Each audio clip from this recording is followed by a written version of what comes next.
Shooting চলছে, আমাদের শুটে চলে এসেছি। দেখতেই পাচ্ছ পেছনে ক্যামেরা, অনেক বড় ক্যামেরা। আমি বেশি জোরে কথাও বলতে পারছি না, দাঁড়াও বাইরেটাই যাই না, একটা তুলে নিয়ে ভালোই লাগছে।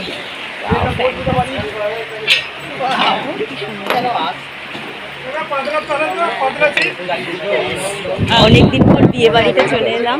দেখো এই যে বিয়ে বাড়ির ওয়েদার, এখন আমরা বিয়েতে। দেখো কি সুন্দর সাজানো হয়েছে, দেখেছো? আজকে আমি শ্যুট করতে এসেছি, বেশ লাগছে। গায়ে হলুদের শুটিং, সুন্দর সাজানো হয়েছে। এই দেখো কি সুন্দর।